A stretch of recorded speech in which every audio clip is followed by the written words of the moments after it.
Way নাই, unless আর until you read. আপনাকে পড়তে হবে, রিড রিড অ্যান্ড রিড। আপনাকে বেশি বেশি পড়তে হবে, বেশি বেশি ইনফরমেশন, এই যে সাম্প্রতিক বিষয়গুলো নিয়ে আপনাকে বেশি বেশি পড়তে হবে। যত বেশি রিডিং করবেন আপনার সাবজেক্ট নলেজটা তত বেশি অ্যাক্সিলারেট করবে।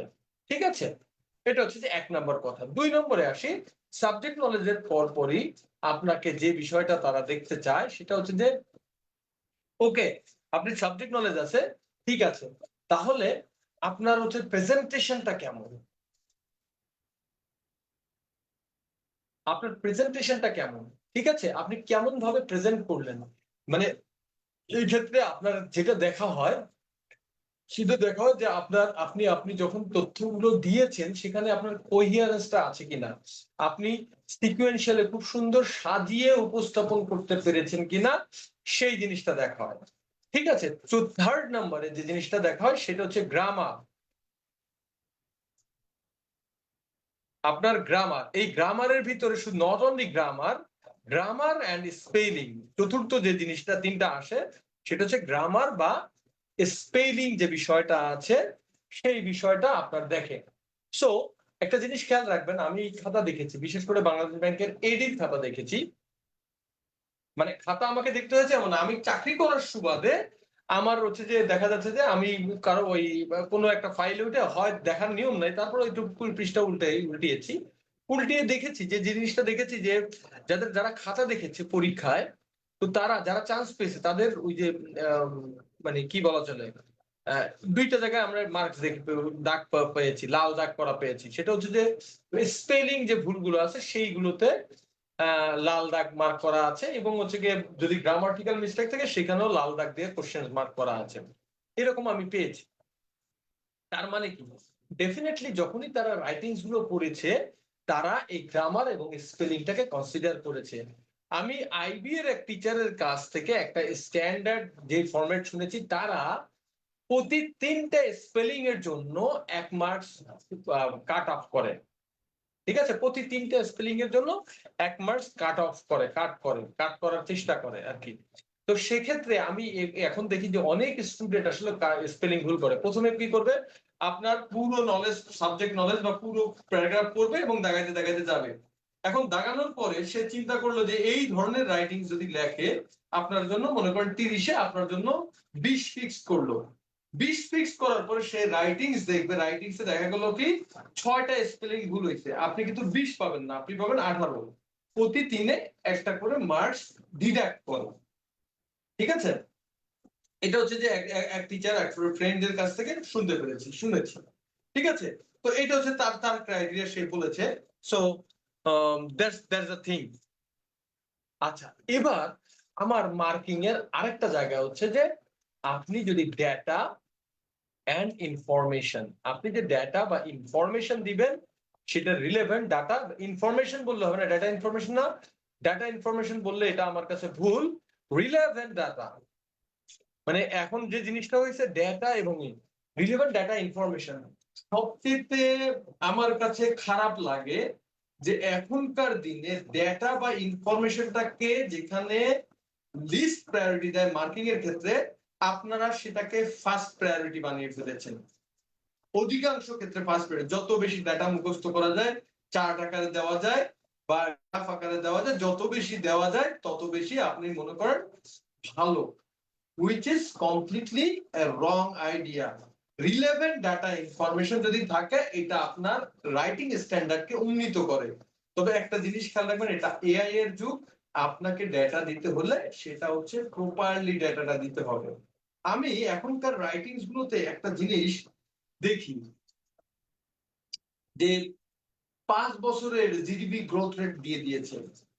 ঠিক আছে, 5 বছরের জিডিপি গ্রোথ রেট দেওয়া, 5 বছরের ইম্পোর্ট এক্সপোর্ট এর একটা গ্রাফ চার্ট দিয়ে দেওয়া। আমি চিন্তা করি যে এই জিনিসটা কিভাবে একটা, এবং সুন্দর করে গ্রাফ দেওয়া, মানে সুন্দর করে গ্রাফ দেওয়া মানে কি, এইরকম করে এরকম করে এইরকম করে গ্রাফ দেওয়া। ঠিক আছে, এবং আবার এইখানে কত কত ইয়ারে কত কত আছে সেটা ফিগারটা উল্লেখ করা, এইরকম করে এইরকম গ্রাফ দেওয়া থাকে। আমি অবাক হয়ে যাই যে এটা কিভাবে সম্ভব একটা স্টুডেন্টের পক্ষে 4-5 বছরের ডেটা মুখস্থ রাখা, এবং ডেটা যদি মুখস্থ রাখেন that is a vast information. So এটা আসলে কোত্থেকে আসলো, এই ডেটার ব্র্যান্ডটা কোত্থেকে আসলো? তো এটা নিয়ে আমার আসলে কার মাথা থেকে আসলো, কারণ আমরা যারা চাকরি পেয়েছি বাংলাদেশ ব্যাংকে, তো তারা আসলে we talk to people, I have seen some আর কি বলো exam paper. So exam paper দেখলাম না এই ধরনের কোনো কিছু নাই। আমি যারা চান্স পেয়েছি তাদের সাথে কথা বলি, টিচারদের সাথে কথা বলি, তুমি কি এরকম করে তোমার দিচ্ছি না, তারা এইভাবে দেয় না। তাহলে এই জিনিসটা আসলো কোথেকে, ডাটার বিষয়টা? তখন দেখলাম আমরা আসলে কি, যখন আপনারা দেখবেন যে যখন আপনারা চান আমাদের কাছে সাজেশন চান, আমরা কিন্তু বলি সাম্প্রতিক পত্র পত্রিকা পড়বেন, এবং পত্র পত্রিকা যখন আপনারা পড়েন পত্র পত্রিকাকে সবাই স্ট্যান্ডার্ড ধরে নিয়ে আসা শুরু করছে। স্ট্যান্ডার্ড এখন পত্র পত্রিকায় যে ডাটা বা গ্রাফ বা চার্টটা থাকে, সেই ডাটা বা গ্রাফ সে কি একদিনে করে? সে কিন্তু একদিনে করে, সে অনেক দিন ধরে ডাটা কালেক্ট করে, তারপরে এসপিএসএল বা এসআইআর এর বিভিন্ন সফটওয়্যারে রান করে একটা গ্রাফ চার্ট করে সেগুলো খুব সুন্দরভাবে উপস্থাপন করে। আপনার কি সেই অ্যাম্পেল অফ ইনফরমেশন আছে? আপনি বললেন পরিচালক স্যার দাঁড়ান কিছু ডাটা কালেক্ট করে নিয়ে আসি, আর একটা কম্পিউটার দেন, আমি এসপিএসএস আর এসপিএসএস সফটওয়্যার জন্য থাকে, আমি ডাটা গ্রাফ চার্ট দিব। Is it possible? এটা পসিবল না। সো এই ধরনের ইনফরমেশন, ডাটা বা ইনফরমেশন চার্ট আকারে গ্রাফ আকারে দিতে হবে, এই জিনিস আপনাদের মাথায়, this is the list priority. But relevant data information দিলে your mark will be enhance. খুব বেশি না, হয়তো 10% মার্ক এনহ্যান্স করবে, কিন্তু আপনি যেভাবে ডেটা গ্রাফ চার্ট দেখেন সেটা অ্যাপ্রোপ্রিয়েট না। ওকে, সবাই ক্লিয়ার কিনা?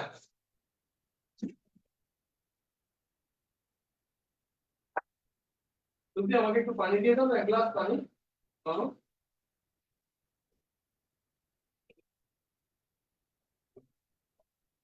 এতটুকু কি ক্লিয়ার? একটু কথা বলবেন।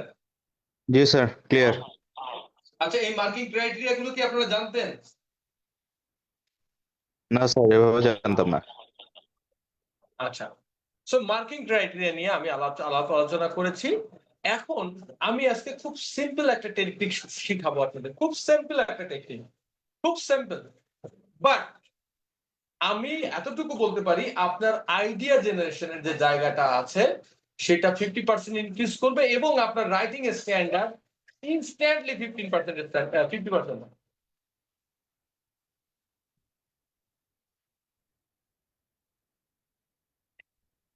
10 to 15%, 15% আরো বেশি। আপনার রাইটিং স্ট্যান্ডার্ড আজকের ক্লাসের পর 20% ইনক্রিজ করবে। তো তার আগে আপনারা আমাকে অ্যান্সার করেন, খুব ভালোভাবে অ্যান্সার করেন। মনে করেন আপনাদের যখন হচ্ছে যে আসবে, এখন একটা গুরুত্বপূর্ণ হচ্ছে যে বাংলা কিওয়ার্ড, যেটা ক্যাশলেস ইকোনমির দিকে বাংলাদেশ ঝুঁকছে, এটা খুবই গুরুত্বপূর্ণ একটা ইস্যু, রাইট? খুবই গুরুত্বপূর্ণ ইস্যু কিনা? একটু একটু রেসপন্স জি স্যার। করবেন। আচ্ছা, একটু সবাই, কাবিল কি আছেন? আচ্ছা, যাই হোক, এখন জি স্যার, যে আমি আছি। বিষয়টা, আচ্ছা আমি আচ্ছা আছি। ঠিক আছে, একটু ওই সবাইকে একটু রেসপন্স করতে বলেন এটা। আর এবং আশা করি আপনিও একটা খুব ভালো একটা টেকনিক দেখবেন আজকে। তো আমি আমি এই টেকনিকটা ফলো করতে বলি আমাদের স্টুডেন্টদেরকে। সো এখন ক্যাশলেস ইকোনমি নিয়ে যদি আপনাকে লিখতে বলা হয়, খুব ভালো করে খেয়াল করেন, ক্যাশলেস ইকোনমি নিয়ে আপনাকে লিখতে বলা হলো যে you write it down, cashless economy, ঠিক আছে? তো ক্যাশলেস ইকোনমি লিখতে বললে বা এই যে আমাদের বাংলা কিউআর নিয়ে লিখতে বললে আপনারা আসলে কি লিখবেন? এনিওয়ান, যা যা লিখবেন আপনারা বলেন আমাকে, এনিওয়ান এনিওয়ান, বাংলায় বলবেন কি কি বিষয়গুলো আপনি লিখবেন।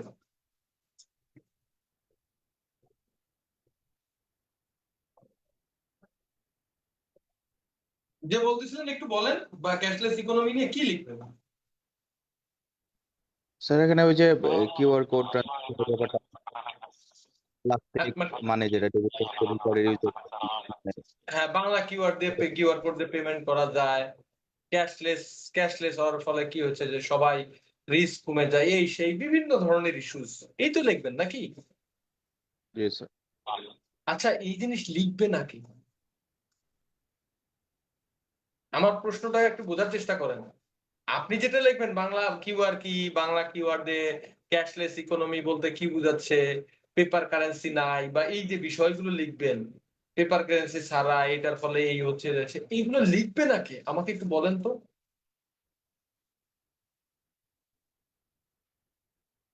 এগুলো তো স্যার সবাই লিখবে, না লেখার তো কেউ।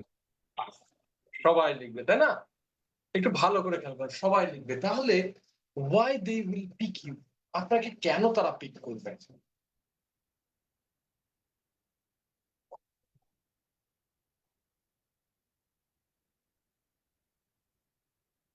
আপনারা আমাকে বলেন, why they will pick you, তারা আপনাকে তাহলে কেন পিক করবে? হোয়াট ইজ দা, আপনার কাছে আসলে মানে কি বলা চলে,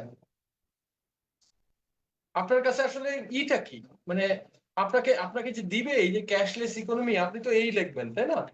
তো আপনারা যে স্ট্র্যাটেজিটা ফলো করেন বা এই স্ট্র্যাটেজিটা ফলো করতে পারেন, সেটা হচ্ছে খুব সিম্পল একটা স্ট্র্যাটেজি। সেটা হচ্ছে WH কোশ্চেন। এটা আর কি আমরা ছোটবেলায় দেখে আসছি WH কোশ্চেন। আপনি টপিকটাকে অ্যাটাক করেন WH কোশ্চেন দিয়ে। WH question who, which, hmm, what, এটা তাই না? তো ক্যাশলেস ইকোনমির ক্ষেত্রে আপনি বলতে পারেন হোয়াট ইজ ক্যাশলেস ইকোনমি, বলতে কি বুঝায়, ঠিক আছে? এটা হাউ ক্যাশলেস ইকোনমি হবে। হোয়াট ইজ দ্য ইম্প্যাক্ট, এটা ইকোনমিতে ইম্প্যাক্ট কি, who will implement it, K implement করবে। রিলেভেন্ট কোশ্চেনস করেন WH দিয়ে, 8টা 10টা কোশ্চেন করেন, দেন অ্যান্সার ইট। এটা একটা আইডিয়া জেনারেশনের একটা জায়গা হতে পারে। WH কোশ্চেন দিয়ে আইডিয়া জেনারেশনের জায়গা হতে পারে। আমার কথাটা কি বুঝতে পেরেছেন? জি স্যার, So বুঝতে you পেরেছি। will give WH question, আপনি WH question then, relevant WH question, that is okay। এবং এখান থেকে আপনি খুব আহ, খুব সফলতার সাথে খুব ভালোভাবে একটা স্ট্রাকচার দ্বারা করবেন। এবং এই রাইটিংসটা যখন লিখবেন, আপনার ম্যাক্সিমাম রাইটিং যখন আপনি কিছু পারবেন না, এইভাবে আপনি কিছু কোশ্চেন করে সেই কোশ্চেন গুলোর অ্যান্সার করলে একটা প্যারাগ্রাফ বলেন, একটা রচনা বলেন, আপনার মোটামুটি দাঁড়ায় যাবে। ঠিক আছে? এটা একটা আইডিয়া জেনারেশন, একটা ভালো টেকনিক।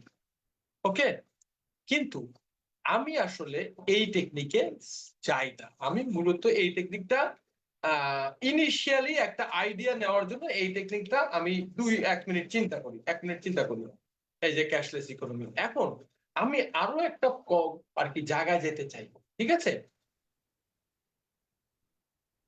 ঠিক আছে, আমি আরো একটা জায়গায় দেখতে চাই।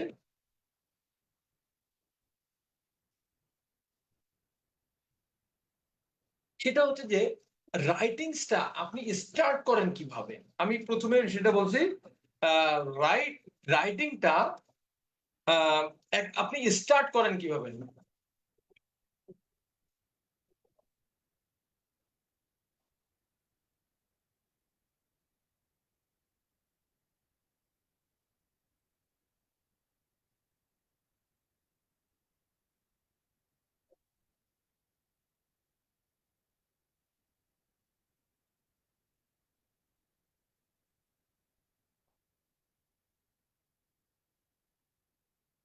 আচ্ছা, আমি একটু বলি আপনাদের। যখনই রাইটিংসটা করেন, আপনারা যখন রাইটিংস লেখেন, এই যে মানে ক্যাশলেস ইকোনমি ব্লা ব্লা ব্লা বা এই যে বিষয়গুলো লেখেন, আমি আসলে এই জায়গাটাতে মানে একটু ডিফারেন্ট। আমি আসলে what should be your introduction, আপনার ইন্ট্রোডাকশনটা কি হওয়া উচিত? একটা রাইটিং যখন লিখবেন, আপনার ইন্ট্রোডাকশনটা কি হওয়া উচিত? প্রথম কথা হচ্ছে এইটা, যে আপনি যে রাইটিংসটা লিখবেন, what should be your introduction, আপনার ইন্ট্রোডাকশনটা কি? ইন্ট্রোডাকশন কেমন হওয়া উচিত? ইন্ট্রোডাকশনটা হচ্ছে যে হওয়া উচিত হচ্ছে এমন, একটু ভালো করে খেয়াল করবেন, ইন্ট্রোডাকশনটা আপনার হওয়া উচিত এমন যে ইন্ট্রোডাকশনটা কি, ডেফিনিশন কি, কেমন কি, এইভাবে না লিখে আপনি লিখবেন হচ্ছে যে why the topic is important। এই যে টপিকটা পরীক্ষা আসলো cashless economy, definitely it has an importance. এটার একটা ইম্পর্টেন্স আছে কিনা? অবশ্যই একটা ইম্পর্টেন্স আছে। আমি সব সময় আমি সব সময় যে টপিকটা, সে টপিকটা কেন গুরুত্বপূর্ণ, এই যে পরীক্ষা আসলো, definitely it has some wait, it has some importance. এই ইম্পর্টেন্সটা কি, ইম্পর্টেন্সটা কেন, হোয়াই দিস ইজ ইম্পর্টেন্ট, এইটার গুরুত্বটাকে আমি সবসময় তুলে ধরি। যেমন আমাদের সময় আসছিল মোবাইল ব্যাংকিং, এখন সবাই শুরু করছে mobile banking is blah blah blah blah blah blah.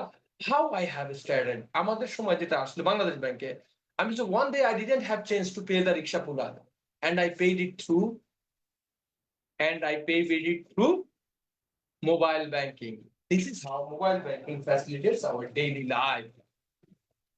You see, আমার এই কথাতে কিন্তু এখন আপনিও দেখেন, আপনি ইউ জাস্ট থিঙ্ক, আপনি একটা জিনিস চিন্তা করেন, আমি যে রাইটিংসটার কথা বলেছি, আমি যে ইন্ট্রোডাকশনটা দিয়েছি, আপনিও জানেন যে এই রাইটিংসটা 2013 সালে চাপা মারার মতো ছিল, এখন সেটা রিয়েলিটি।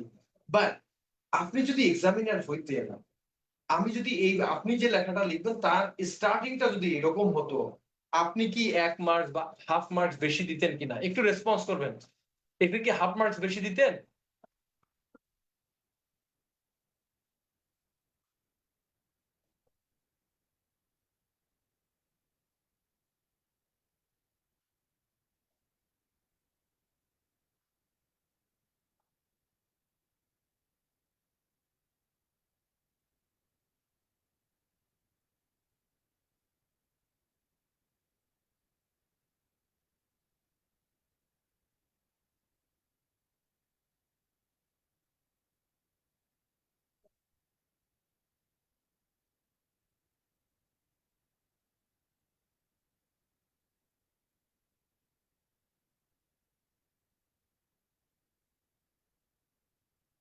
আপনারা কি আমার কথাটাকে বুঝতে পেরেছেন? আপনারা একটু, আমি একটু কম রেসপন্স পাচ্ছি তো। সো ইউ সি, আপনাদেরকে আবারও বলি যে আপনারা যখনই একটা রাইটিংস লিখবেন, definitely what should be your introduction? Introduction হচ্ছে যে ক্যাশলেস ইকোনমি। এই যে ইকোনমি, এটা কেন ইম্পর্টেন্ট? সো আপনারা অনেকে যে this is one of the most important topic in nowadays, we cannot think of a day without it. আমাদের ছোটবেলায় আমরা কিছু মানে প্যারাগ্রাফ পড়তাম, এক প্যারাগ্রাফে 10টা যে কোনো একটা একটা পড়বেন, ওই ফিগার নাম নাম চেঞ্জ করে দিয়ে আপনি লিখে দিয়ে আসবেন। এরকম পড়েছেন কিনা একটু বলবেন, এরকম কি পড়েছেন? জি স্যার, পড়েছিলাম। পড়েছেন, এবং ওইগুলো আমাদের মুখস্থ লাইন। আপনি পড়েছেন, আমরাও পড়ে এসেছি। তার মানে কি? এবং আমি যখন রাইটিংস দেখতে যাই, দেখি যে অধিকাংশ স্টুডেন্ট ওই কমন লাইনগুলো, ওইগুলো তো মুখস্থ, তার প্যারাগ্রাফ গুলোতে ইনসার্ট করে দেয়। আপনাদের ম্যাক্সিমাম ক্ষেত্রে এরকম হয় যে ওই common, this is one of the most important problem, this is one of the most topic, this is the, এই যে এই ধরনের জিনিসগুলো আপনাদের মানে রাইটিংস গুলোতে আসলে চলে আসে কিনা? ডেফিনেটলি চলে আসে, আমি জানি আপনাদের ম্যাক্সিমামেরই চলে আসে। সো আপনি মুখস্থ করে আসেন, আমিও মুখস্থ করে আসছি। একটা ছেলে, আপনি একটা এলিট শ্রেণীর জব করতে যাবেন, যে আপনি ওই জিনিস পাবেন, ওই জিনিস লিখবেন আর আপনাকে দিয়ে দিবে মার্কস, এত সহজ? ওই লাইন দেখার সাথে সাথে বুঝে ফেলবে যে ও এক এক মানে এক প্যারাগ্রাফ দিয়ে 10টা মুখস্থ করা লোক, আপনার মার্কস কমে যাবে। সো এই জায়গা থেকে বের হয়ে আসতে হবে। সো এখন আমার কথা হচ্ছে যে আপনি যদি ক্যাশলেস ইকোনমি যদি লিখতে চান, তাহলে কিভাবে লিখবেন? কিভাবে লিখবেন, আমার কথা হচ্ছে এটা।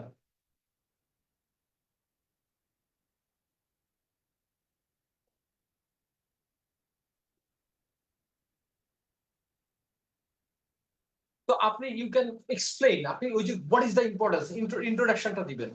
ইন্ট্রোডাকশনটা কিভাবে দিবেন? ইন্ট্রোডাকশনটা দিবেন হচ্ছে এইভাবে, ইন্ট্রোডাকশন যে আপনি বলতে পারেন যে যেখানে ওয়ার্ল্ড, কি বলা হচ্ছে না, যেখানে ওয়ার্ল্ড হচ্ছে যে একটু হয়ে যাচ্ছে, কিসের দিকে যাচ্ছে, যেখানে ওয়ার্ল্ডটা হচ্ছে যে মানে কি বলা হচ্ছে, গ্রিন এনভায়রনমেন্টের দিকে ঝুঁকতেছে, সেখানে ক্যাশলেস ইকোনমিক দিকে ঝোঁকাটা বাংলাদেশের জন্য, যেখানে আমাদের 15% বন্ড বা এটা প্রেইজ অফ দি ইফেক্ট। আপনি বিভিন্ন বা গভর্নমেন্টের একটা কমিটমেন্টের জায়গা থেকে, ক্যাশলেস সোসাইটি, ডিজিটাল সার্ভিস গুলোকে অ্যাক্সিলারেট করার জন্য ক্যাশলেস সোসাইটি একটা উপযোগী স্টেপ। সো আপনি প্রথমেই যেটা করলেন যে আপনার টপিকের ইম্পর্টেন্সটা, ঠিক আছে, তুলে ধরলেন। আবার আপনি বলতে পারেন যে এমএফএস সার্ভিস, এই যে mobile financial service is increasing day by day. এই যে ডে বাই ডে ইনক্রিজ করার কারণে যে জিনিসটা হচ্ছে, আমাদের এখন হচ্ছে গিয়ে লিকুইড কারেন্সির যে অভাব আছে, সেটা সেই জায়গাটা থেকেও আপনি বিভিন্ন পার্সপেক্টিভ থেকে আপনারা তুলতে পারেন।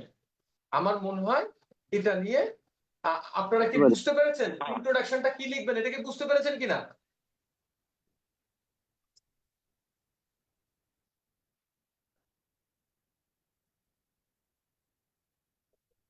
স্যার একটা কোয়েশ্চেন করতে পারি? বুঝি নাই। একটা কোয়েশ্চেন করতে যাচ্ছি স্যার। জি জি বলেন। এটা হচ্ছে আমরা যখন আমি কোয়েশ্চেনটা করা প্রথমবারের মতো, এটা হচ্ছে এই রিলসে আমরা ওখানে কি গ্রাফ বা এই ধরনের কোনো কিছু করতে পারি? মানে এখন ধরেন ক্যাশলেস এবং আচ্ছা, ওনার কথাটা না আমি স্পষ্ট শুনতে পাচ্ছি না। ঠিক আছে, ওনার কথাটা আমি স্পষ্ট শুনতে পাচ্ছি না। কেউ কি বলতে পারবেন একটু? এখন কি বোঝা যাচ্ছে? আচ্ছা বলেন।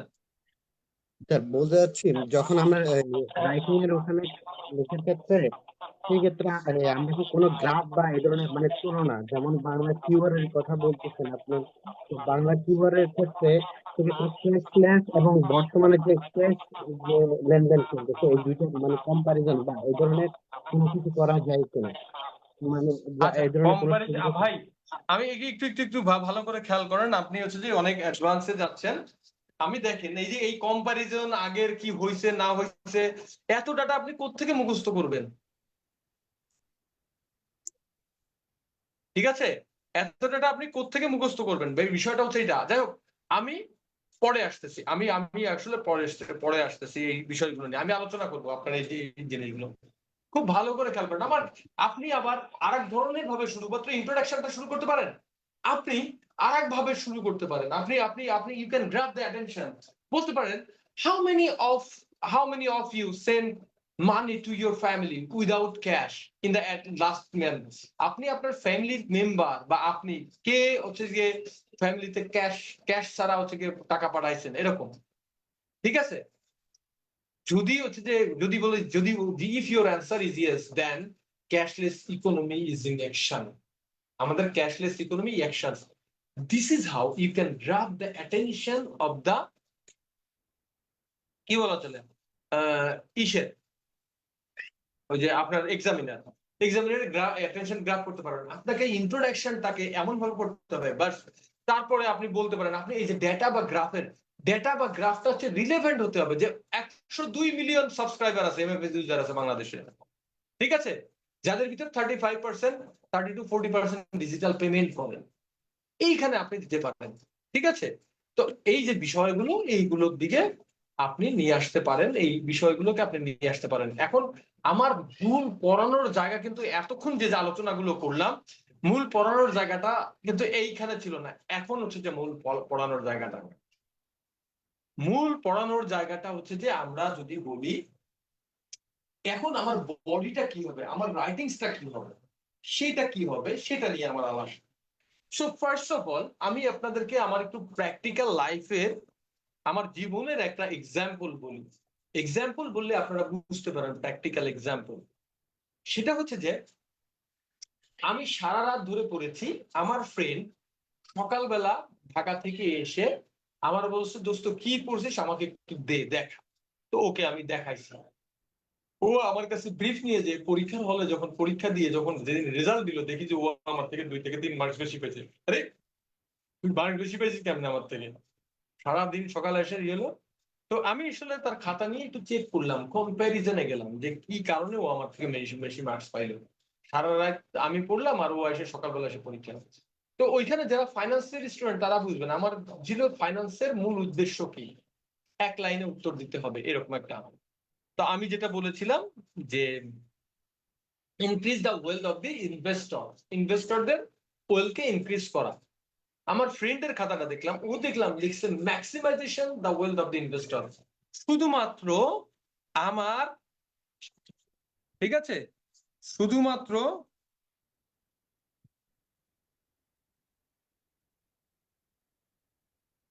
শুধুমাত্র এই যে ইনক্রিজের জায়গায় ম্যাক্সিমাইজেশন, এই কিওয়ার্ডের জন্য ও 0.25 মার্কস বেশি পেয়েছিল। আমি 1.5 1.75 2 মার্কসের কোশ্চেনের ক্ষেত্রে। খুব ভালো করে খেয়াল করেন, খুব ভালো করে খেয়াল করতে হবে।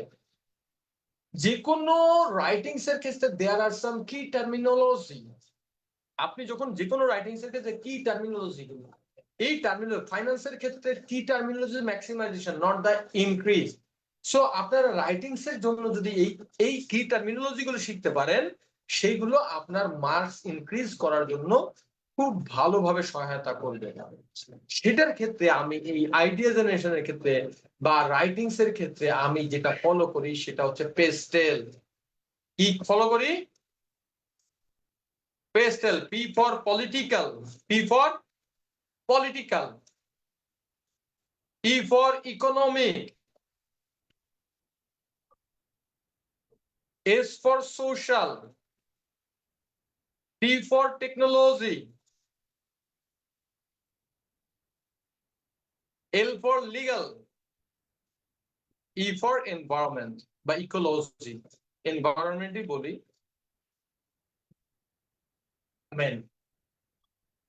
আপনারা এই যে ক্যাশলেস ইকোনমি নিয়ে যখন লেখেন, আমি যে পার্সপেক্টিভে লেখার চেষ্টা করি সব সময় এই পার্সপেক্টিভ গুলোতে লেখার চেষ্টা করি। P for political, economic, social, technology, legal, environment. দেখেন এইগুলোর বাইরে আসলে কোনো টপিক নাই। আমার রাইটিংস এর ক্ষেত্রে আমি অলওয়েজ ফোকাস করি যে how this my topic has been impacting the PESTEL. আমার টপিকটা কিভাবে পেস্টেলকে ইম্প্যাক্ট করছে, আমার পেস্টেলের কোন কোন জায়গায় নাড়া দিচ্ছে।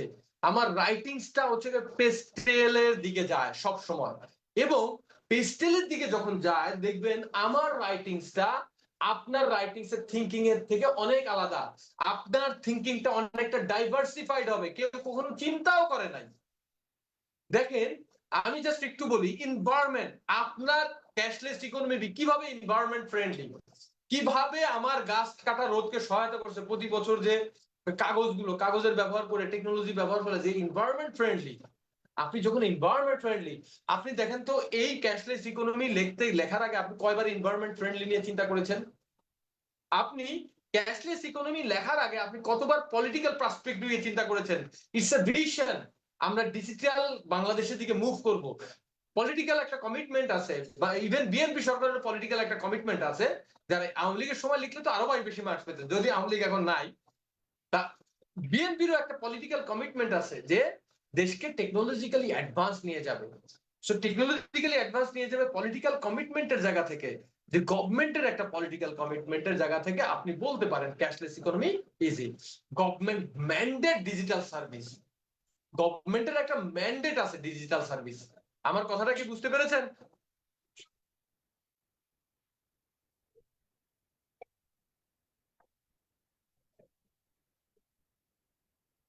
তারপরে এটা এটা আসলে বাংলাদেশ ব্যাংকের পার্সপেক্টিভে যদি দেখেন, এখন রিস্ক বেস সুপারভিশন চলতেছে, তাই না? রিস্ক বেস সুপারভিশন যখন চলতেছে, যখন হচ্ছে যে রিস্ক বেস দেখি, এটা আমাদের পলিটিক্যাল ক্ষেত্রে, পলিসির ক্ষেত্রে এটা কিন্তু সাপোর্ট করছে, পলিসি সাপোর্ট করছে। আমার কথাগুলো খুব ভালো করে খেয়াল করেন। তারপরে আপনি দেখবেন ইকোনমিক দিক থেকে কোথায় কোথায় সাপোর্ট করে। আমার ইকোনমিক দিকে কোন দিকে সাপোর্ট করে, সেটা হচ্ছে যে ইট উইল, ইকোনমিকের দিক থেকে কি হবে, যখন হচ্ছে ক্যাশলেস ইকোনমি হচ্ছে, ক্যাশলেস ইকোনমির জন্য আমাদের ডিজিটালি অ্যাডভান্স হতে হবে। অ্যাডভান্স হলে আমার নতুন জব ক্রিয়েশন হবে, ঠিক আছে? ডিজিটাল ইনফ্রাস্ট্রাকচার তৈরি হবে, যেটা আমাদের নতুন নতুন জব ক্রিয়েশনের ক্ষেত্রে সহায়তা করবে, ঠিক আছে? আমার কস্ট মিনিমাইজেশন করবে। কারণ কি, আমার আমার আমার আমার আমার কস্ট মিনিমাইজেশন যখন করবে, তখন এইটা একটা থাকবে। সো এই যে জায়গাগুলো থেকে আবার আপনি যদি ভালো করে খেয়াল করেন, সোশ্যাল পার্সপেক্টিভ কি হচ্ছে, যখন আপনি ডিজিটাল সার্ভিস করছেন, প্রত্যেকের হাতে মোবাইল ফোন, এই প্রত্যেকের হাতে মোবাইল ফোন আছে, প্রত্যেকে যখন হচ্ছে যে এইভাবে করতে পারবে, মানে পেমেন্ট ইস্যুস বা এই ইস্যুস গুলো যখন চলে যাচ্ছে, এই ইস্যুস গুলো যখন ব্যারিয়ার গুলো চলে যাচ্ছে, তখন কি হচ্ছে, আমাদের বিজনেস গুলোকে সহায়তা করছে, আমার সোশ্যালি উমেন এম্পাওয়ারমেন্টটার ক্ষেত্রে সহায়তা করছে,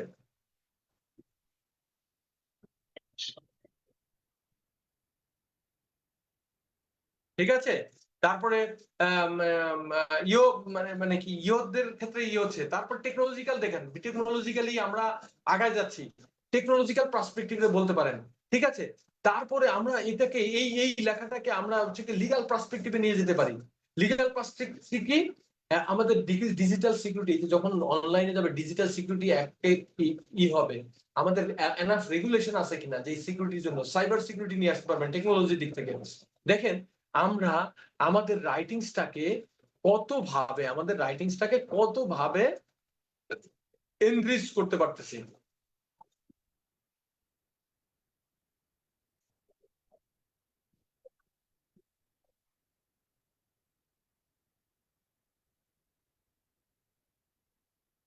তো এই যে পেস্টেলটা যখন হবে, তখন আপনার যে জিনিসটা হচ্ছে যে খুব সহজে আপনি করতে পারবেন। যেমন হচ্ছে যে আপনি এটার পরে আপনি করলেন ডিজিটাল কারেন্সি, ক্যাশলেস ইকোনমি বলতে কি বোঝাচ্ছে? ক্যাশলেস ইকোনমি ও digital payments channel, digitally payment করবেন, কি replacing physical cash. Physical cash যখন আপনি রিপ্লেস করবেন, সেটা হচ্ছে যে একটা আপনি এনভায়রনমেন্ট যখন হচ্ছে যে ক্যাশ যখন হচ্ছে না, তখন আপনার সাস্টেনেবিলিটি বেনিফিট হচ্ছে, সাস্টেনেবিলিটির দিকে আপনি ঝুঁকছেন, ঠিক আছে। এরপরে যে আপনি যদি কোনো চ্যালেঞ্জ থাকে, সেই চ্যালেঞ্জ গুলো নিয়ে একটু কথা বলবেন। তারপরে আপনি যেটা করবেন যেটা হচ্ছে যে প্রোগ্রেসটা কি, আমরা কিভাবে প্রোগ্রেস করবো বা আমাদের কি করণীয়, কি একটাকে সাস্টেইন ইনভেস্টমেন্ট এর বিষয়গুলো নিয়ে আসবেন। আপনারা কি আমার এই কথাটা কি বুঝতে পেরেছেন? স্যার, যে আপনি হচ্ছে যে খুব ভালো করে এখন দেখেন, আপনি যখন মানে পেস্টেলটাকে নিয়ে আসতেছেন, আপনার রাইটিংসটা একদম একটা ডাইভার্সিফাইড থিঙ্কিং। আপনি চিন্তা করে দেখেন যে যারাই এখন রাইটিংস, বা আপনি 2 দিন আগে যে রাইটিংসটা লিখতেন, সেই রাইটিংস থেকে আপনার রাইটিংস এর কি বলা চলে, আপনার আইডিয়া জেনারেশন, আপনার রাইটিংস এর জায়গাটা অনেকটা কি বলা চলে ডিফারেন্ট হচ্ছে কিনা।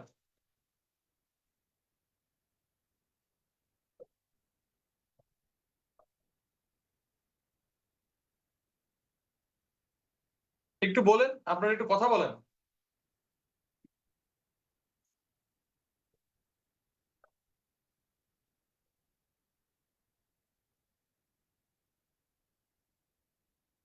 তো আপনাদের কি করতে হবে? আপনাদের যেটা করতে হবে, আজকেই আপনারা যেটা চেষ্টা করবেন যে এই পেস্টেলের কিছু কিছু পলিটিক্যাল যে এনভায়রনমেন্ট বা পলিটিক্যালের যে কথাটা বলছি, যে এই পলিটিক্যালের কিছু কিছু কি এলিমেন্টস কম্পোনেন্টস বা এলিমেন্টস আছে, কি কি কম্পোনেন্টস অফ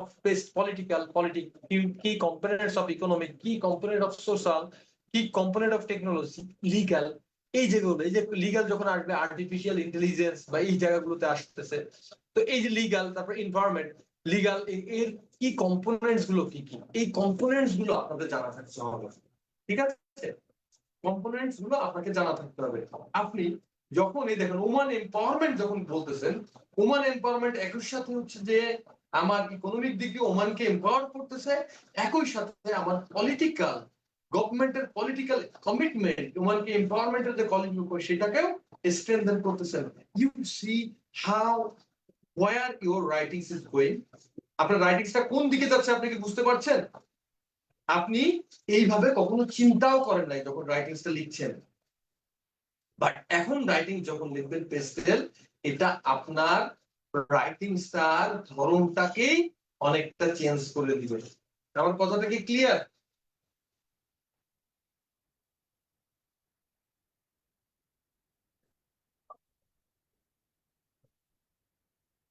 একটু একটু রেসপন্স করেন, দেখেন তো এই পেস্টেলটা আপনার রাইটিংস এর যে জায়গাটা সেটা চেঞ্জ করে দিয়েছে কিনা।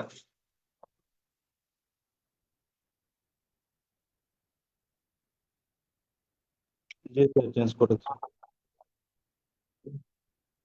এবং অ্যাকচুয়ালি আপনি যদি এই পেস্টেল ফলো করেন, তাহলে তাহলে আমরা কি করব, এই রাইটিংসটাকে যদি আমরা লিখতে চাই, আমরা আসলে দেখলাম যে আমার পলিটিক্যাল জায়গা থেকে কোন কোন পয়েন্ট দিকে যাওয়া যায়। ফ্যাক্টরস, এখন ফ্যাক্টরস গুলো দেখো। পলিটিক্যালে আমার ডিজিটাল বাংলাদেশের একটা ভিশন আছে 241, আর রিস্ক বেস মানে আর বেস যে সুপারভিশন যেটা চলতেছে সেখানে একটা পলিসির ক্ষেত্রেও সাপোর্ট করছে এটা, প্রথম কথা হচ্ছে। সো গভর্নমেন্টের যে মূলত লিখবেন গভর্নমেন্টের ম্যান্ডেট আছে ডিজিটাল সার্ভিসকে অ্যাক্সিলারেট করার সেই দিক থেকে, ঠিক আছে। পেস্টেল গভর্নমেন্টের পলিটিক্যাল সার্ভিস, এই যে ক্যাশলেস ইকোনমি একটা গভর্নমেন্টের মানে ম্যান্ডেট আছে ডিজিটাল সার্ভিসকে এনশোর করার জন্য, সেই দিক থেকে এটা কমিটমেন্ট। Cashless economy important. আপনি যদি ইন্ট্রোডাকশনও জানেন এটাও আপনি লিখতে পারেন। ইকোনমিকের দিক থেকে, ইকোনমিক দিক থেকে কস্ট বেনিফিট মানে ইকোনমিকের দিক থেকে আপনি দেখবেন কস্ট বেনিফিট অ্যানালাইসিসটা কেমন। তারপরে সোশ্যাল ক্ষেত্রে ওমান এম্পাওয়ারমেন্ট কেন এটা আছে কি ইকোনমিকের জন্য হচ্ছে কি পজিটিভ। টেকনোলজিক্যাল আপনি চিন্তা করবেন, ঠিক আছে। তো এই যে জায়গাগুলোকে আমরা চেষ্টা করব হচ্ছে যে ই করার। এবং তারপর আসতেছে সোশ্যালের ক্ষেত্রে কি, টেকনোলজিক্যালের ক্ষেত্রে কোথায় কোথায় ইন্টার অপারেটেবিলিটি, এই যে বাংলা কিউআর এর মাধ্যমে একটা ইন্টার অপারেটেবিলিটি। এই যে আমি আপনাকে বলেছিলাম না যে ভাই আপনাকে কিছু কিছু কি মানে কি টার্মিনোলজি জানতে হবে। এই যে বাংলা কিউআর এর কারণে কি হয়েছে, ইন্টার অপারেটেবিলিটি সৃষ্টি হয়েছে। বিকাশের লোকও পেমেন্ট করতে পারে, নগদের লোকও পেমেন্ট করতে পারে, আর ইসের লোকও পেমেন্ট করতে পারে, কি বলে ইউক্যাশের লোকও পেমেন্ট করতে পারে, বা কার্ড দিয়েও পেমেন্ট করা যায়, তাই না। অ্যাপস দিয়েও পেমেন্ট, সকল অ্যাপস দিয়ে পেমেন্ট করে সব পেমেন্ট করা যায়। এটা ইন্ডিকেট করতেছে কি technological advancement in interoperability এবং এমএফএস এর মধ্যে interoperability. So interoperability is a very very important point, এটা আপনাকে লিখতে হবে। এই জিনিসগুলো আপনারা জানতে হবে আর কি, ঠিক আছে। তারপরে কি করতেছে এটা, এনার্জি ইফিসিয়েন্সি বাড়াচ্ছে এনভায়রনমেন্টের দিক থেকে, পেপারের খরচ কমাচ্ছে, সাস্টেনেবল এনভায়রনমেন্টের দিকে এটা, ঠিক আছে, যাচ্ছে। বাট এই যে জিনিসগুলো এইভাবে আমরা যাব।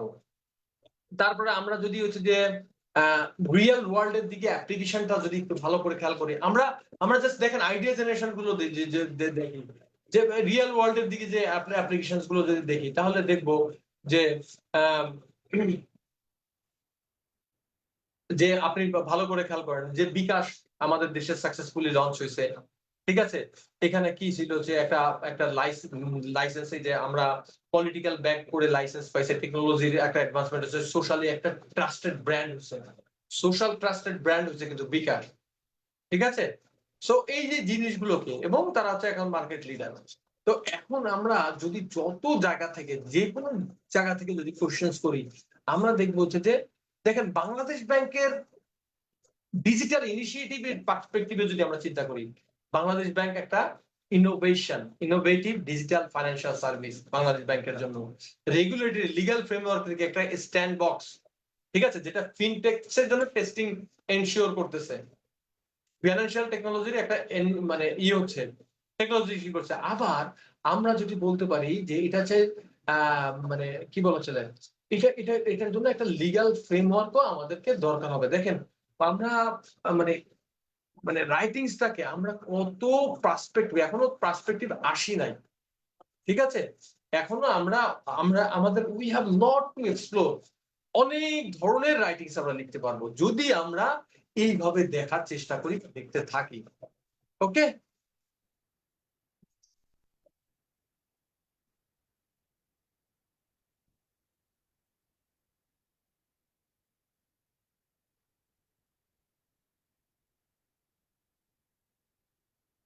আচ্ছা একটু কোশ্চেন থাকলে আপনারা করেন, আমরা যদি কোনো কোশ্চেন থাকে আপনারা করেন।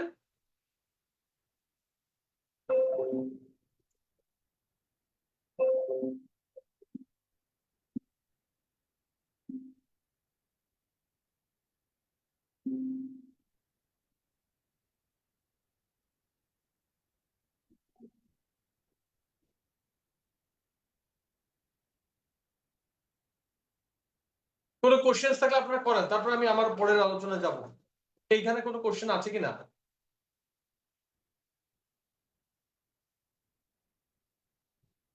একটু প্রশ্ন করবেন, প্রশ্ন করলে পড়াটা একটু ইন্টারেক্টিভ হয়। আমি আসলে একভাবে বলে যাচ্ছি তো।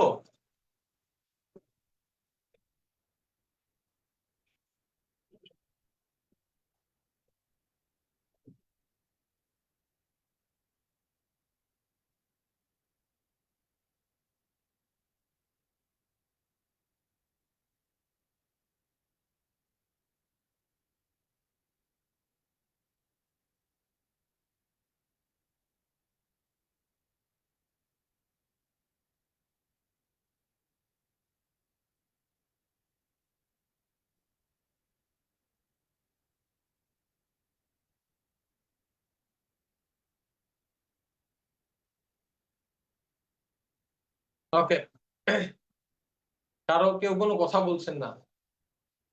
তাহলে আমি পেস্টেলের যে বিষয়গুলো, টার্মিনোলজি, এলিমেন্টস গুলো, এগুলো একটু বলে দেই।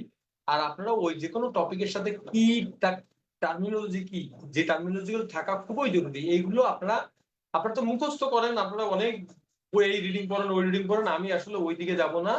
আমি আপনাদেরকে সাজেস্ট করবো যে কোনো রাইটিং যখন লিখবেন, ওর কি পয়েন্টস গুলো বা কি টার্মিনোলজি গুলো আপনারা জেনে রাখবেন, ওই টার্মিনোলজি গুলো যাতে থাকে আপনার ক্ষেত্রে। এক মিনিট।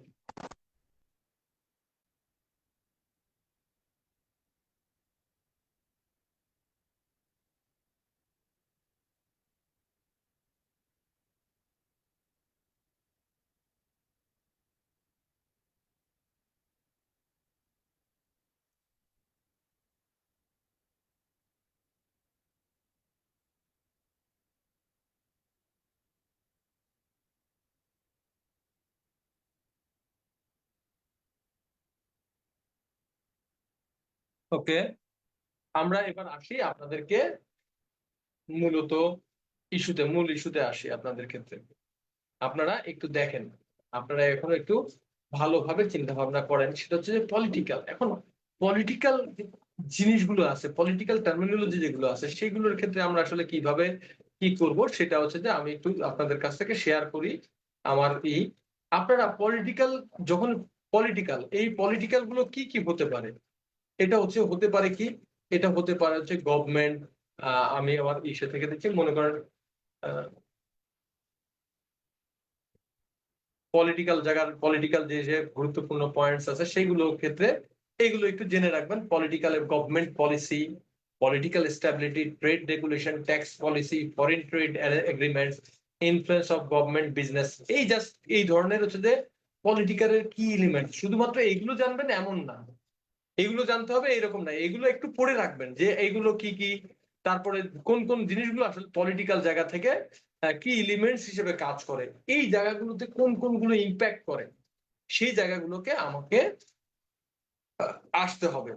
ঠিক আছে, সেই জিনিসগুলো আমাকে একটু জানলে আমার রাইটিংস এর ক্ষেত্রে একটু সুবিধা হবে। ঠিক আছে, আমার রাইটিংস এর ক্ষেত্রে একটু আপনি সুবিধা পাবেন, মানে লেখার ক্ষেত্রে একটু সুবিধা পাবেন।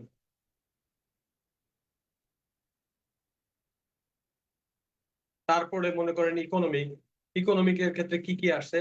ইকোনমিকের ক্ষেত্রে আসছে economic growth rate, inflation, interest rate, exchange rate, unemployment level, disposable income, overall business condition, এইগুলো ফ্যাক্টরস, কস্ট স্ট্রাকচার, এই ব্লা ব্লা ব্লা, এইগুলো থাকবে। এগুলোর পাশাপাশি আপনি যে জিনিসগুলো করবেন, যে ইকোনমিক সোশ্যাল এই জায়গাগুলোতে কোন জায়গায় ইম্প্যাক্ট করছে আপনার জিনিসটা, সেই জিনিসটাকে আপনারা একটু করবেন। যে আনএমপ্লয়মেন্ট লেভেল, এই যে এমপ্লয়মেন্ট অপরচুনিটি ক্রিয়েট করছে, এই যে এটার ফলে এটাও একটা একটা একটা একটা একটা যে গভর্নমেন্টের একটা পলিটিক্যাল ম্যান্ডেট আছে। গভর্নমেন্টের দেখেন প্রত্যেকটা জিনিসকে আপনি করতে পারবেন, এর বাইরে কোনো রাইটিংস নাই। আপনি দেখবেন যে এর বাইরে কোনো রাইটিংস আসলে নাই। তো আপনারা আজকে আজকে যেটা জিনিসটা চেষ্টা করবেন, সেটা হচ্ছে যে আপনি আপনারা ইসেট গুলো করবেন। আপনারা আজকের থেকে চেষ্টা করবেন হচ্ছে যে কয়েকটা জিনিস আমি যেটা বলি, যে আপনারা টেকনোলজি গুলো শিখে ফেলবেন। আমাদের এর বাইরে থেকেও আমাদের কয়েকটা জিনিস আছে পরীক্ষার ক্ষেত্রে, সেটাও দেখবেন। সেটা কি, যে আমাদের এসডিজির কিছু গোল আছে, আমাদের সাস্টেইনেবল ডেভেলপমেন্ট যে গোলগুলো আছে সেইগুলোকে কানেক্ট করার। আপনি যদি এই পেস্টেল এবং হচ্ছে গিয়ে এই এসডিজিটাকে মোটামুটি আয়ত্ত করতে পারেন, আপনার যে কোনো রাইটিংস এইগুলোর সাথে ইমপ্লিমেন্টেড, এবং আপনার রাইটিংটা একটা ডাইভার্সিফাইড, একটা ডেভেলপ রাইটিং হিসেবে কি হবে। আপনার ইন্ট্রোডাকশনটা হবে why the topic is important, then you will connect to PESTEL. পেস্টেলকে কানেক্ট করবেন, বাট এটা সিকোয়েন্স গুলো মেনটেন করবেন। সিকোয়েন্স গুলো যদি মেনটেন করেন, দ্যাট উড বি গ্রেট, সেটা যথেষ্ট ভালো হবে। কিন্তু আমরা আসলে দেখি কি, আপনারা রাইটিং যখন ভালো করতে চান, আপনারা এই বই থেকে পড়েন, ওই বই থেকে পড়েন, এই ডেটা চার্ট পড়েন, গ্রাফ পড়েন, আর সেন্টেন্স স্ট্রাকচার কত বড় করা যায়। আপনাদের টার্গেট থাকে এটা, যে মানে ভয়েস প্রফেশনাল লেভেলের রাইটিংস লেখা যায় কিভাবে। ভাই আমার একটা কথা, আপনাকে যখন আপনার চাকরির রিকোয়ারমেন্টটা, আপনার চাকরির রিকোয়ারমেন্টটা আপনার চাকরির রিকোয়ারমেন্টটা হচ্ছে যে আপনি কি করবেন, আপনি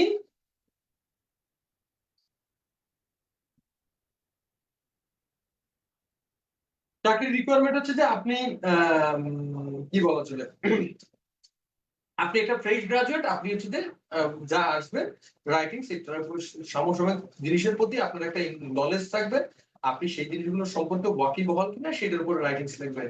so why should we expect professional writing from you? Here you have to be a professional. You are yet to be a professional. আপনি এখন প্রফেশনাল হন নাই, আপনার কাছে আমরা প্রফেশনালিজম এক্সপেক্ট করি না। আপনার কাছে চাই হচ্ছে যে আপনি বিষয়টা সম্পর্কে ওয়াকিবহাল কিনা, আপনি পারেন কিনা, এই বিষয়গুলো দেখা যাচ্ছে।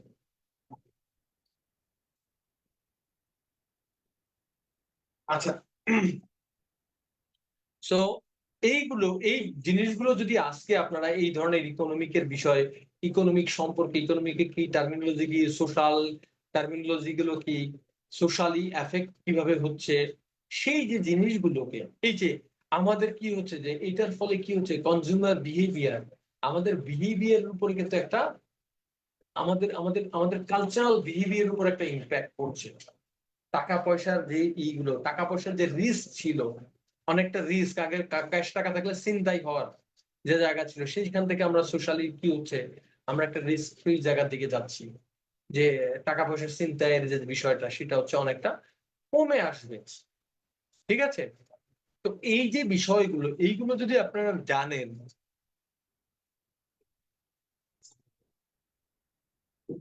তাহলে আপনাদের জন্য যথেষ্ট পরিমাণে ভালো হবে। ঠিক আছে, তো এইভাবে করে আপনারা যদি রাইটিংস লেখেন, আমি নিশ্চিতভাবে আগে যদি আপনি 10 পেতেন, এখন আপনি ডেফিনেটলি আপনি 12 থেকে 15 পাবেন। 20-এর ভিতরে যদি আগে 10 পেতেন, আপনি যদি এই স্টাইল ফলো করেন, আপনি নিশ্চিত থাকেন আজকে আপনার 2-3 মার্কসের লাভ হয়েছে। আমার কাছে মনে হয় আর কি, যদি আপনি প্রপারলি ফলো করতে পারেন। এই এই এই এই যে পেজটেলটা আপনি মাথায় রাখবেন, আপনি এসডিজিটা মাথায় রাখবেন, এই দুইটাকে কানেক্ট করে যদি লিখতে পারেন, আপনার writings standard will be superior, you will be above average. এখন গ্রামারের বিষয় আমি বলতে পারবো না, ইসের বিষয় বলতে পারবো না, মোটামুটি এই জিনিসগুলো আপনি বাংলা বা ইংরেজি দুই দিক দিয়ে নিয়ে আসলে আপনার জন্য বেটার একটা জিনিস দাঁড়াবে। কাবিল, একটু একটু বলেন, মানে বা কেউ আছেন আপনারা একটু বলেন, আপনারা একটু কোশ্চেন্স করেন, এখন আপনারা কোশ্চেন্স করেন, আমি একটু রাইটিংস এর কিছু কিছু জিনিসের অ্যান্সার দেই, সেটা আপনাদের জন্য বেটার হবে। ঠিক আছে, মোটামুটি ভাবে ইনস্ট্যান্টলি আপনাদের রাইটিংসটা যতটুকু ডেভেলপ করা যায় সেটার চেষ্টা আমি করেছি। ইনস্ট্যান্ট, এটা হচ্ছে শর্ট টার্মের ডেভেলপমেন্ট। শর্ট টার্মে বলে কি, এই যে এক ক্লাসের পরে আপনার রাইটিংস এর কিছু আইডিয়া জেনারেটেড হবে। আচ্ছা, এখন আপনারা যদি কোনো কোশ্চেন থাকে আপনারা করেন। স্যার এইখানে কি বলতে চাচ্ছেন, মানে এই পেস্টেলের যে জিনিসগুলো বলছেন, একটা রাইটিং কি সবগুলাই থাকতে হবে একসাথে এরকম? একটা রাইটিং, মানে একটা লেখার মধ্যে আমাকে যে একটা টপিক দিবে, ওই টপিকের মধ্যে পেস্টেলের কি ওই সব পুরো পেস্টেলের কি ইম্প্যাক্ট থাকতে হবে এমনই? আচ্ছা ওকে, ভেরি গুড কোশ্চেন, এটা এটা আমি ক্লিয়ার করি। একটা লেখার ভিতরে পেস্টেলের সব ইম্প্যাক্ট থাকতে হবে এটা না, আপনি আপনার রাইটিং স্টার ভিতরে পেস্টেলের যে টার্মিনোলজি গুলো আছে, পেস্টেলের যে বিষয়গুলো আছে, আপনি আবার P for political, T for technology এইভাবে দিবেন না। ওর যে ইম্প্যাক্ট গুলো আছে, এখন হইতে পারে শুধুমাত্র আপনার এই যে জায়গাটা, এই যে আমি ক্যাশলেস ইকোনমি, এইটা মনে করেন হচ্ছে যে আমার লিগালি ফ্রেমওয়ার্কে টাচই করলো না, হতেই পারে। কিন্তু আপনি যদি পেস্টেলটা মাথায় রাখেন, আপনার রাইটিংসটা অনেকটা ডাইভার্সিফাইড হবে, অনেকটা সুন্দর হবে, এবং হচ্ছে কি বলা চলে আহ, আপনার আপনার আপনার কি বলা চলে আপনার আইডিয়া জেনারেশনটা অন্যান্যদের থেকে অবশ্যই সুপিরিয়র হবে। ঠিক আছে, কিন্তু আপনাকে পাঁচটার ওই পাঁচটা PESTLE ছয়টা থাকতে হবে না, আপনার পেস্টেল 2টা বা 3টাকে ইম্প্যাক্ট করলো, 2বার 3টার বিষয়টাকে আপনি নিয়ে আসতেন, সমস্যা নাই। বুঝতে পেরেছেন? সবগুলো থাকতে হবে এমন না।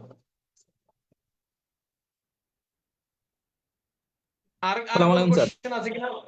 ওয়ালাইকুম আসসালাম, বলেন। স্যার জি, আর কোনো কোশ্চেন? আমার জি, আচ্ছা, আমরা যখন স্যার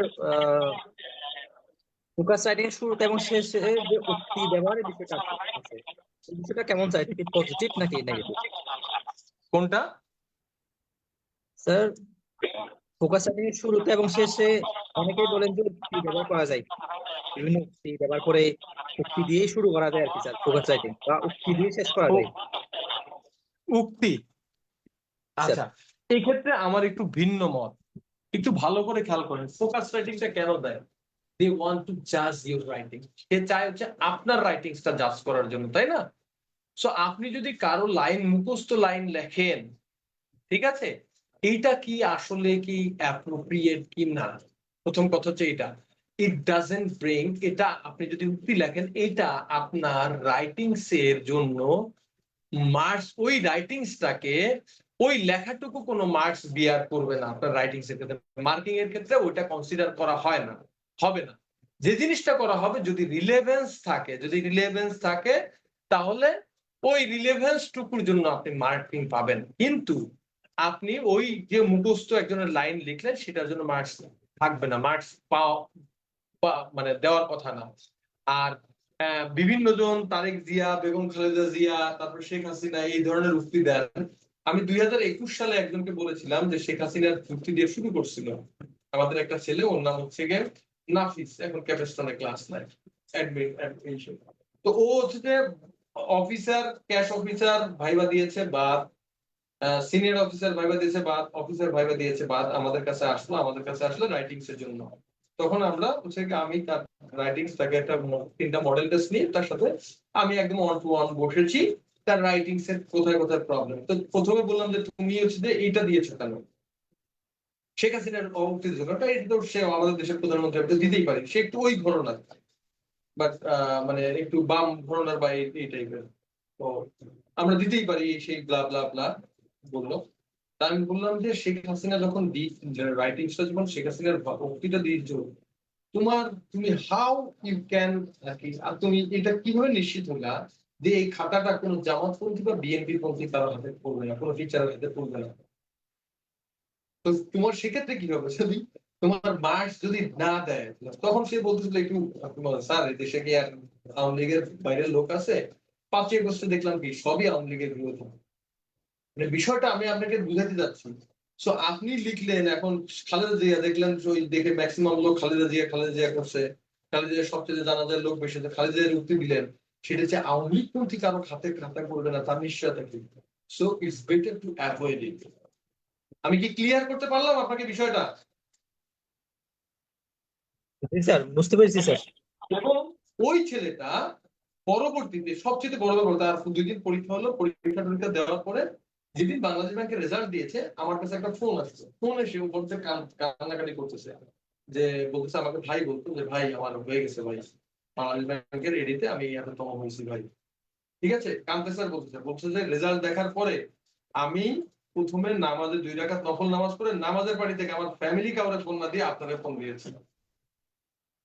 তো এটাই আমাদের জন্য পাওয়া, যে সে আসলে ওই যে রাইটিংস, তার বক্তব্য হচ্ছে যে আমরা তো 3টা রাইটিংস যখন ফেরত আইছে, তখন তাকে যখন জিজ্ঞাসা করা হয়েছে যে কি অবস্থা, মানে তখন বলতেছিলাম আমি, ভাইবা কেমন হবে? ভাইবা ভালো হয়। তার মানে আমার রাইটিংস এর সমস্যা। তো বললো যে এটার পরে ভাই এই ওই দিনই বলছিল আমার এটা রাইটিংস আমার ইসের, আমার কোনো টেনশনটা, আমাদের আগে আমি কি দিব, কোন কার উক্তি দিব, কি দিব, এইগুলো নিয়ে মুখস্থ করা নিয়ে টেনশন করতাম। আমার এইসব বিষয়ে যাইতে হয়নি, আমার রাইটিংটা অনেকটা ফোকাস হয়েছে, যে আশেপাশের আলোচনায় আমি যাইনি, আমি একদম ফোকাস আলোচনায় ছিলাম। এবং সে তারপরে বলছে আমার বিসিএস এর রিটেনও ভালো হয়েছে, এবং সে এখন অ্যাডমিন ক্যাডার। ওকে, তো আপনাদের যে কোশ্চেন গুলো আছে, কোয়ারিজ গুলো আছে, দেখেন একটা ক্লাসের ভিতরে আমি আসলে কতটুকু ইমপ্রুভ করতে পারবো, আমি এটা তো নিশ্চিত নাই। তবে যতটুকু ইমপ্রুভ করা যায় আমি চেষ্টা করেছি, এবং আপনি যদি ফলো করতে পারেন, ড্যাম শিওর থাকেন আপনার রাইটিংস ইমপ্রুভ হবে। আগের থেকে আপনারা যেমন আগে কলম নিয়ে বসে কি লিখবেন বুঝে পেতেন না, এখন কিন্তু লেখার কিছু উপকরণ পেয়েছেন। দিস মাই অপিনিয়ন, ঠিক আছে? এখন I don't know whether you will agree or not, কিন্তু আপনাদের যদি রাইটিংস নিয়ে কোনো কোয়ারিজ থাকে, কোশ্চেন থাকে, আপনারা কোশ্চেন আস্ক করেন।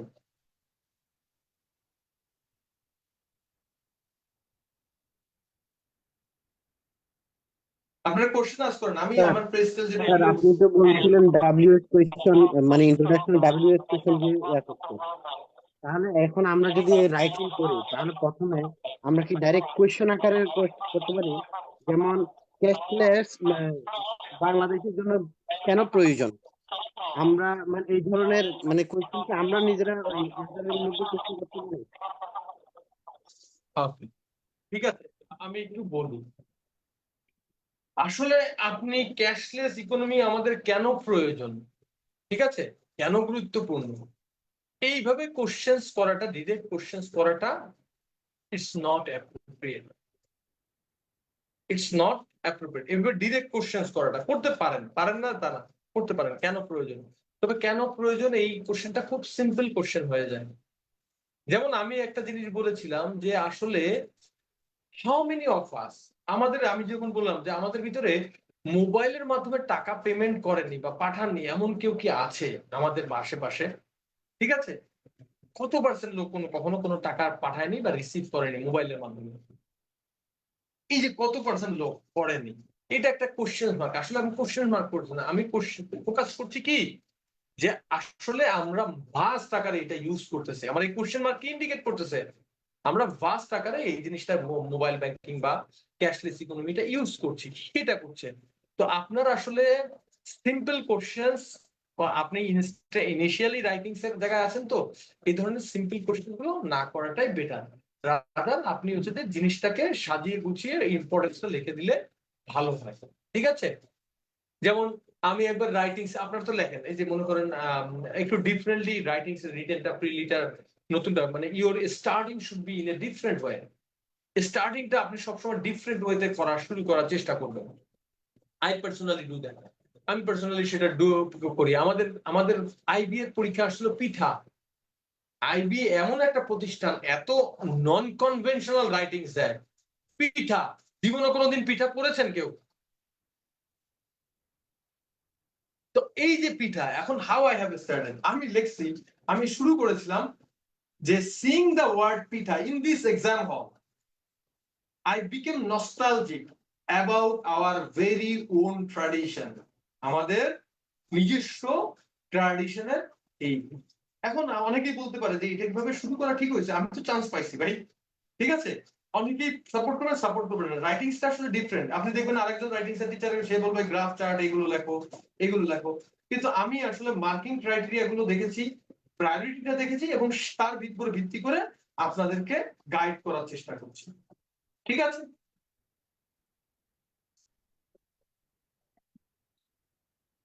আচ্ছা, একটু কোশ্চেন করেন, আপনারা কোশ্চেন করেন, আপনাদের কোশ্চেন খুব যত কম। বেশি হবে, যত সুন্দর হবে, যত ইউনিক হবে, তত আমাদের রাইটিংটা পারফেক্ট হবে। বিষয়টা কি এমন? বুঝি নাই আপনার প্রশ্ন, আপনাদের কথাগুলো আমার কাছে কেন যে ক্লিয়ার না বুঝতেছি না। স্যার আপনি কি বলতে চাচ্ছেন মানে আমাদের মানে হুকের উপরেই ভিত্তি করে, মানে আমাদের প্রথম 2-3 লাইনের মধ্যেই আমাদের নাম্বার কেমন আসবে সেটা কি মানে চলে আসবে? বিষয়টা কি এমন যে আমাদের স্টার্টিং যে আচ্ছা, না আমি ওটা বলতে চাচ্ছিলাম, আমার কথা হচ্ছে যে আপনি যখন রাইটিংটা শুরু করছেন, whenever you start your writing you need to grab the attention of the examiner attentionটাকে আপনাকে গ্র্যাব করতে হবে। আপনি যদি তার অ্যাটেনশন গ্র্যাব করতে পারেন, আপনাকে কেন পিক করবে, হাজার হাজার লেখক আছে তাদের বই পড়ে, তাকে কেন পিক করবে, প্রথমে তো তাকে অ্যাটেনশনটা গ্র্যাব করতে হবে। তো অ্যাটেনশনটা আমি সবসময় একটু ডিফারেন্টলি গ্র্যাব করার চেষ্টা করব। যেমন আমি যদি বলি হচ্ছে যে ট্রাফিক জ্যাম, ট্রাফিক জ্যাম আপনি কেন লিখবেন, ট্রাফিক জ্যাম কি লিখবেন, traffic jam one of the most problem in Dhaka's daily life, এগুলো তো মুখস্থ লাইন।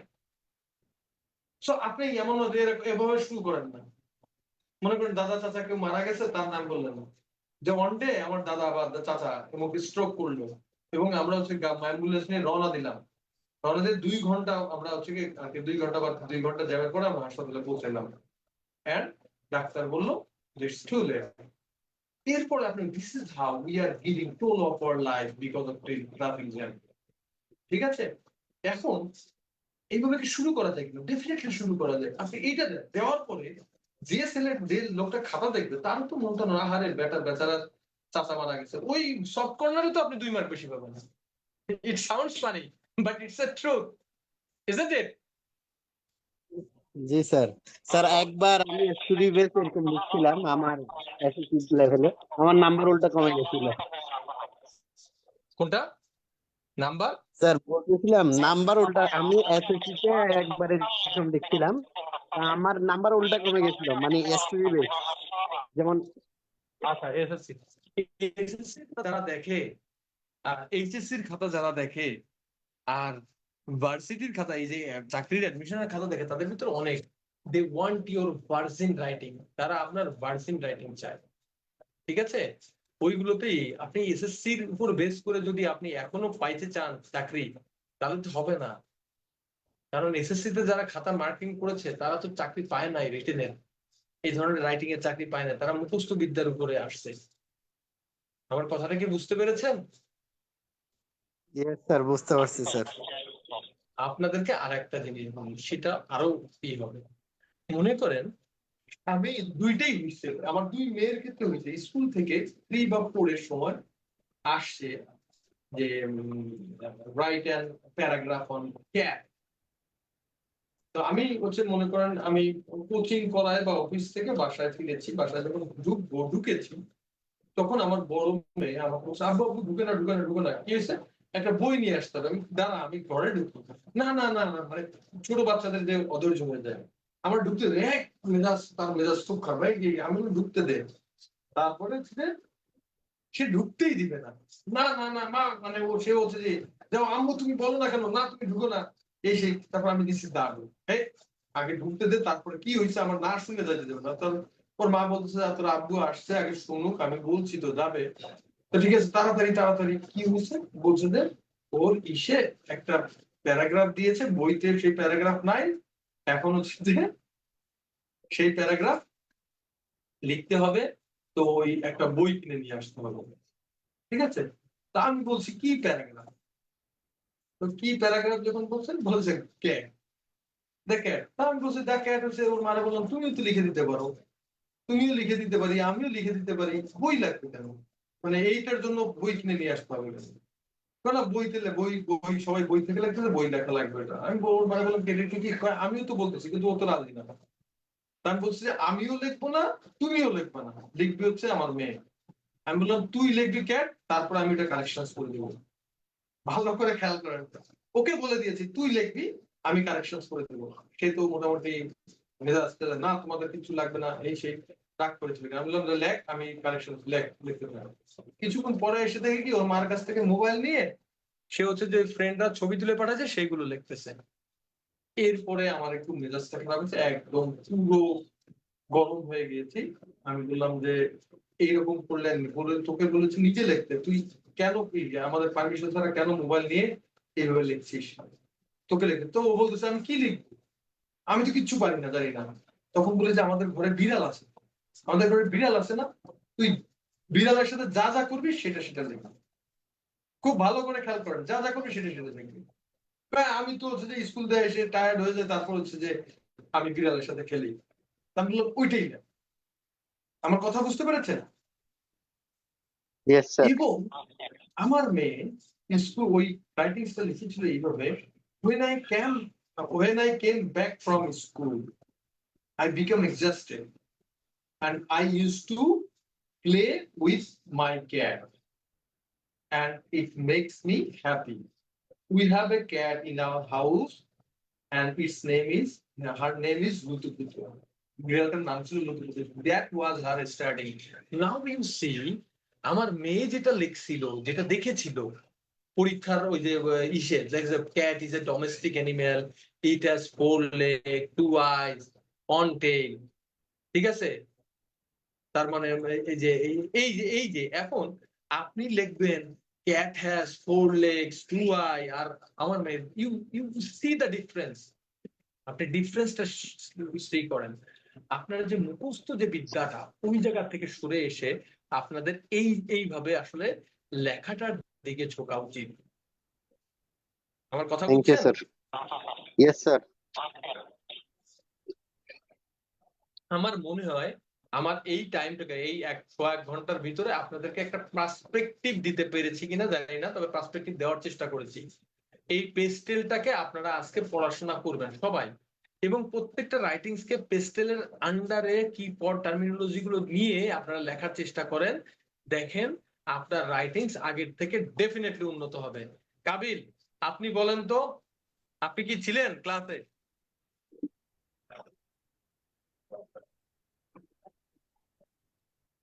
মনে হয় না। আচ্ছা, আপনাদের কারো কোনো কোশ্চেন আছে কিনা বলেন। হ্যালো। স্যার, এন্ডিং এর দিকে মানে এখন আমরা তো স্টার্টিং এর কথা বললাম, তো এখন এন্ডিং এও কি ওইরকম আমাদের ডিফারেন্ট ভাবে মানে চেষ্টা করতে হবে? না না, এন্ডিংটাতে হচ্ছে যে আপনি যা লিখবেন না, ওইটার একটা সামারি, যে আমাদের করণীয় কি, আমাদের এখন হোয়াট শুড বি আওয়ার করণীয়, আমাদের করণীয়টা কি হওয়া উচিত, এইটা মানে মানে মানে মানে টোটালটার একটা ব্রিফ পয়েন্ট দিয়ে দিবেন। ঠিক আছে, যেখানে একটা সলিউশনের দিকে যাবে অথবা ইসের দিকে যাবে, আর কিছু না। Okay sir, thank you. এন্ডিংটাকে প্রত্যেকটা জায়গায় যদি আপনি হচ্ছে গিয়ে ডিফারেন্ট করতে চান, দেখবেন যে আরো ঝামেলা হয়ে যাবে। এবং আপনার এন্ডিংটা ডিফারেন্টলি শুরু করবেন, এটা রিলেভেন্ট ডিফারেন্স, রিলেভেন্ট যেন ওটা আপনার আপনার ইসের দিকে থাকে, ডিফারেন্সটা যেন হচ্ছে যে আপনার রিলেভেন্ট হয়। ওকে। আচ্ছা, আর স্যার আমি ওই যে কোয়েশ্চেনটার অ্যান্সারটা একটু চাচ্ছিলাম আর কি, আমি কি ওখানে গ্রাফ আঁকতে পারি কিনা, মানে আমার গ্রাফ, জিনিসটা বোঝানোর অবশ্যই সুবিধা। গ্রাফ আঁকতে পারেন, গ্রাফ আঁকলে কোনো সমস্যা নাই, কিন্তু আপনি গ্রাফ মনে রাখতে পারবেন কিনা, অবশ্যই ভালো গ্রাফ দিতে পারলে, কিন্তু গ্রাফ বা যেমন গ্রাফের জন্য আমরা পার্থক্য অন্তত ধরুন হ্যাঁ হ্যাঁ ক্যাশলেস দিতে পারেন, বাংলাদেশের অবশ্যই অবশ্যই সিনারিও পার্থক্য দিতে পারি। সেটা দিতে পারেন, আপনি দিতে পারেন, কোনো সমস্যা নাই। কিন্তু ইস্যুটা হচ্ছে যে আপনি যত ডেটা বা ইনফরমেশন, যে চা আগেরটা আর বর্তমানেরটা, এই গ্রাফ বা চার্ট যদি আপনি করতে চান, এই গ্রাফ বা চার্ট আপনি মনে রাখতে পারবেন কিনা, যত ডেটা আছে এগুলো মনে রাখা সম্ভব কিনা সেটা দেখবেন। আমার মনে করেন 102 মিলিয়ন ইউজার, এটা আপনি মনে রাখতে পারেন এখন, ইটস অলসো ডেটা, যে এখন ইয়েস সাবস্ক্রাইবার স্যার। 102 মিলিয়ন, মানে মানে হচ্ছে যে 102 মিলিয়ন ইউজ করতেছে ডেটা, মানে এই 10 কোটির মতো লোক ইউজ করতেছে, তাই না? 10 কোটি 12 কোটি লোক, বা 10 কোটি বা 11-12 কোটি লোক হচ্ছে যে ইউজ করতেছে, 12 কোটি তো না, 10 কোটি, 10 কোটি 20 লাখ এরকম লোক ইউজ করতেছে। তো এটা একটা ডাটা, এই এতটুকু ডাটাই যথেষ্ট। আপনাকে যে হচ্ছে যে ওই মানে ব্যাপারটা হচ্ছে যে গ্রাফ চার্ট যে ম্যান্ডেটরি এরকম না, বাট আপনারা এইভাবে করতে পারেন, মেনটেন করতে পারেন। ঠিক আছে। Okay sir. এবং এটার জন্য আসলে তেমন কোনো ইউ দরকার নাই আপনার হচ্ছে যে কি বলা যেন মানে কি বলবো, আপনার আর খুব বেশি সময় বা খুব বেশি ইফোর্টের দরকার নাই, আপনি এটা করেন আর যেসব টপিক পাবেন সেসব টপিক গুলোকে এইভাবে রিলেভেন্ট ভাবে সাজানো যায় কিভাবে, এইভাবে চিন্তা করবেন, চিন্তা করলে আপনি দেখবেন বাজারের বই যে পার্সপেক্টিভে লিখেছে তার থেকে আপনার রাইটিংস এর পার্সপেক্টিভ বেটার হবে। আপনারা যারা রাইটিংস এর বই আপনারা যারা রাইটিংস এর বই পড়েছেন বা পড়ছেন, তারা কি এটা বিলিভ করেন কিনা সেটা বলেন। স্যার এইগুলো তো সব একটা কমন প্যাটার্নের উপরে আছে, কোনটা? এই যে মানে পেস্টেল। বাজারে যে বইগুলো আছে, যেমন আমি একদম স্পেসিফিকলি বললে, যেমন কাবিল ভাই আমাদেরকে রাইটিং এর একটা অনেকগুলো টপিক দিচ্ছে, এগুলো আমি পড়ছি ওনার আগের এটা, সেখানে মানে সিমিলার, সবগুলো সিমিলার। তো এখন যদি ধরেন আমি আমার মতো করতে যাই, এটা জীবনও মিলবে না আদার্স বইয়ের সাথে। আচ্ছা, না না, আপনারা ডিফারেন্ট পার্সপেক্টিভ পেয়েছেন কিনা, আপনার লেখার খোরাকটা পেয়েছেন কিনা সেটা বলেন, যে এখন ইয়েস লেখার স্যার। যে খোরাকটা, সেই খোরাকটা আপনাদের কাছে অ্যাভেলেবেল কিনা, একটু সবাই একটু কমেন্ট করেন যে আসলে লেখার খোরাক কমন মানে অ্যাভেলেবেল কিনা আপনাদের কাছে এখন, একটু কমেন্ট করেন আপনারা। আপনারা আসলে আপনাদের রেসপন্সটা একটু কম। আমি আসলে যে যত বেশি রেসপন্স হয় তত বেশি আসলে ইন্টারেক্টিভ ক্লাস নিতে স্বাচ্ছন্দ্য হয় একটা টিচারের।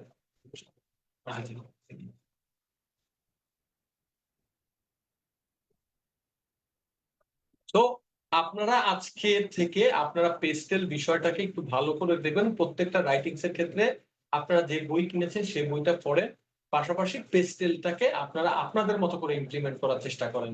দেখেন ওই জায়গাগুলোতে পেস্টেলারি আপনি দেখবেন যে আপনার রাইটিংস এর স্ট্যান্ডার্ড অনেক হাই হয়ে ডাইভার্সিফাইড হবে। আপনি যদি গ্রামাটিক্যালি নির্ভুল লেখা লিখতে পারেন, গ্রামাটিক্যালি নির্ভুল লেখা পেস্টেল অনুসরণ করে লিখতে পারেন, আপনি রিটেনে টিকবেন। অন্তত ওই জায়গাগুলোতে আমি বলতে পারি যে আপনি যে রিটেনে টিকবে অ্যাবভ এভারেজ পাবেন, এবং রিটেনের ওই জায়গাগুলোতে আপনি ভালো করবেন। ফোকাস রাইটিং, আর্গুমেন্টেড রাইটিং তো আমি বলি না, কিন্তু ফোকাস রাইটিং এর যে বিষয়টা আছে বাংলা বা ইংরেজি, এটাতে আপনি টিকবেন, এই জায়গাতে আপনি ভালো করবেন। আমি মাত্র 30-60 মার্কসের যে জায়গাটা আছে এই জায়গাটা নিয়ে আপনাদের সাথে আলোচনা করলাম। এটাতে আসলে অনেকেই অনেক সময় অনেক লম্বা ভাবে আলোচনা করা যায়, ওই লম্বা জায়গাটা না যেয়ে আমি শর্টকাটে আপনাদের একটা পার্সপেক্টিভ দেওয়ার চেষ্টা করলাম। ঠিক আছে, আমার মনে হয় স্যার আপনাদের যদি কোনো কোশ্চেন না থাকে তাহলে আমরা কি শেষ করতে পারি আর কি। Yes sir, thank you sir. একটু আমি ক্লাস থেকে আপনারা ক্লাসটা এন্ড করে দিলে, যে মনে হয় যে কাবিল আছে, ক্লাসটা এন্ড করে দিলে ভালো হয়। ক্লাস কে আর কি এখানে হোস্ট কে সেটা তো দেখতে পাচ্ছি না। হোস্ট হচ্ছে কাবিল, কাবিল মাহমুদ।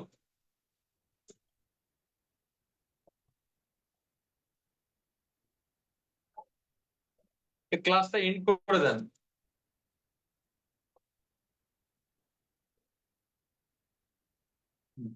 ঠিক আছে,